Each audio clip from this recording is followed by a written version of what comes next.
So next topic is factor theorem. Before going through this topic, let us quickly revise what do we understand by factors. If I give you one number, for example, let us say 12. So what do you mean by factors of the number 12? The numbers which divide 12 completely are called the factors of 12. So 1 is a number which divides 12 completely.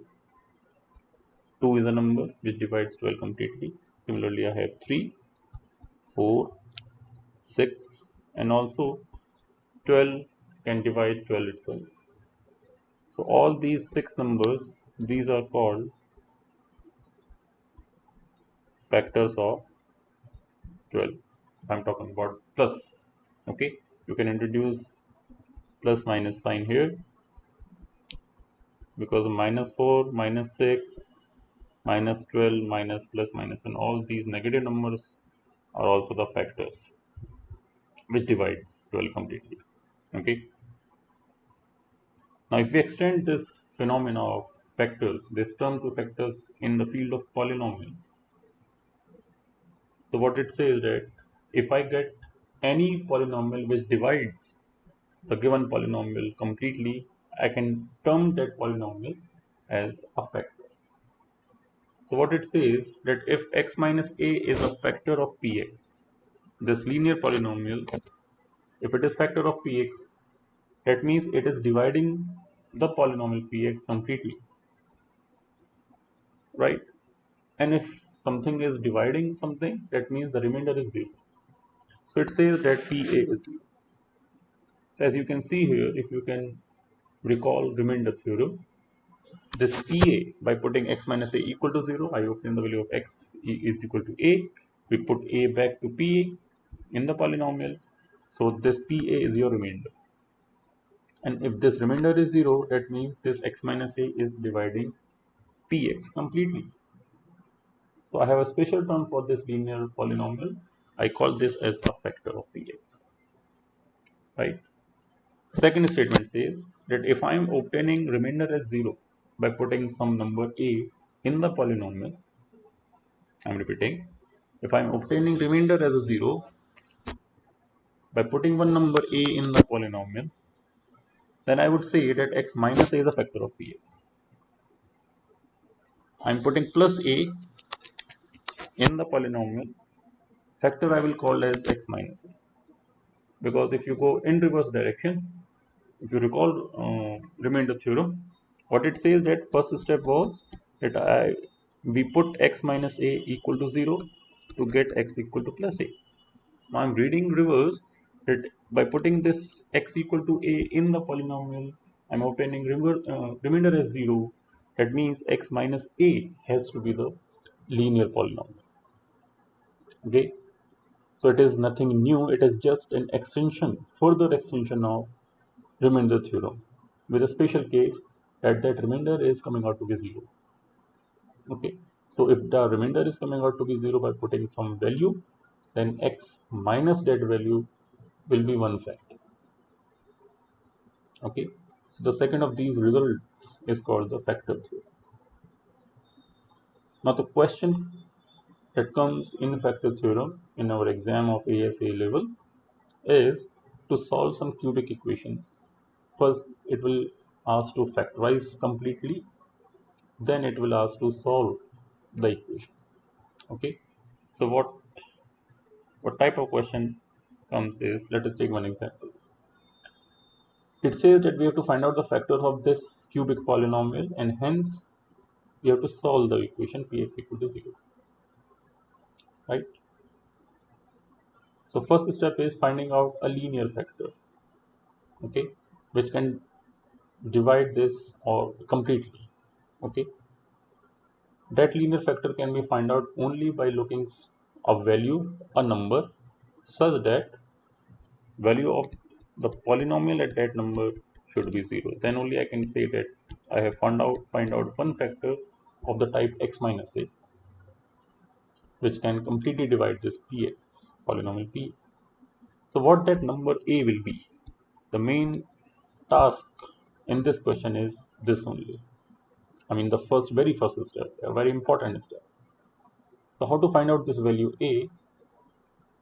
The method is hit and try. Hit and try means we just have to put some random numbers in the polynomial, but there is some, you can say by God's grace, we can restrict our range of hitting the polynomial with the number. That range is that I will look only the factors of the multiplication of this constant with the leading coefficient. Leading coefficient means the constant that is attached to the highest order term. Meaning is I will look for factor of this 3 multiplied by this 1. That means 3. So I have to look for the numbers which are the factors of this 3 only, not just any number. So what are the factors of 3? Plus minus 1 and plus minus 3.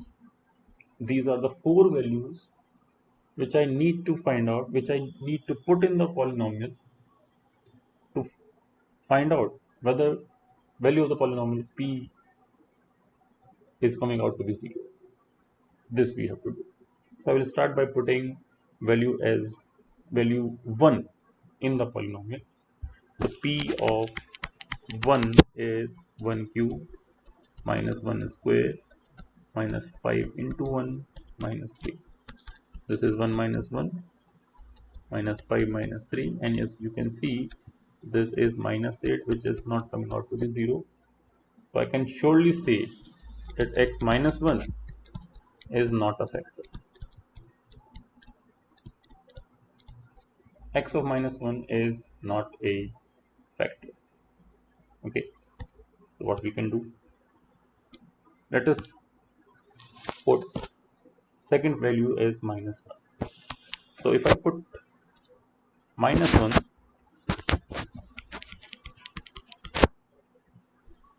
this is minus 1 cube minus 1 minus of minus 1 square minus 5 of minus 1 and minus 3. This is minus 1, again minus 1. This is plus 5 minus 3 minus 2 plus 2 is coming out to be 0. That means x plus 1, putting x equal to minus 1, so factor will be x plus 1. This is the main point that most of the students they got confused. We are putting x equal to minus 1 in the polynomial, so factor will be x plus 1, right? Had this plus 1 comes out to be the value of this p at 1 comes out to be 0, then x minus 1 would have been the linear factor. Okay, so I can surely say that x plus 1 is a factor of px, right? So one factor I have found out, which is x plus 1. What are the other factors? Because this is a cubic equation, one is linear, so I need to find out the other quadratic polynomial, right? This we can find out by dividing the given polynomial by this linear polynomial x plus 1. Okay, so I will write this is your second step of the solution. If I say this is your solution, first step is finding out the linear factor, which is completed at this step, x plus 1. Second step is I will divide this x cube minus x square minus 5x minus 3 with the linear factor which I have found out by using hit and try method. Okay, as we know how to divide any cubic or any polynomial with this linear polynomial, simple division. So first factor will be, first value will be x square. This is x cube plus x square. I will subtract, this get cancelled out, minus minus will be plus, so minus 2x square minus 5x minus 3 as it is. Now I need to get minus 2x square, so minus 2x will be multiplied This is minus 2x square minus 2x, again sign changed, this will be 0, minus 5 plus 2 is minus 3x minus 3, and lastly I need to multiply this by just minus 3 to get minus 3x minus 3, changing the sign will give you remainder as 0.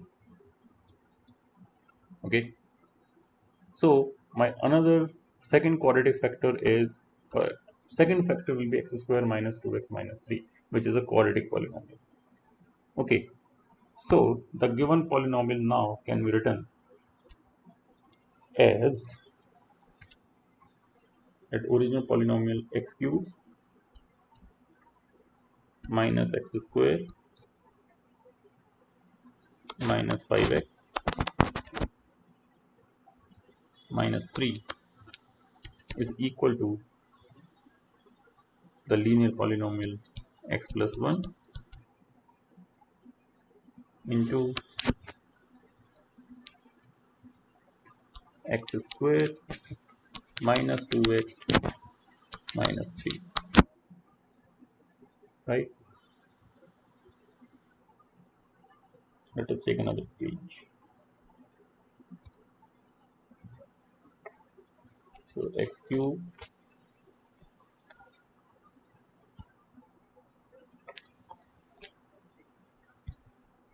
minus x square minus 5x minus 3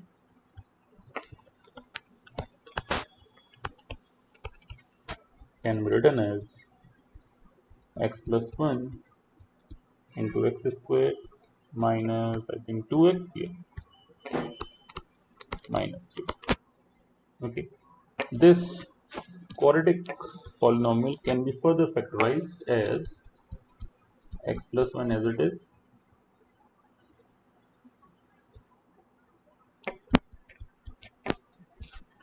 as x square minus, by splitting the middle term I'm using minus 3x plus x minus 3, it means x plus 1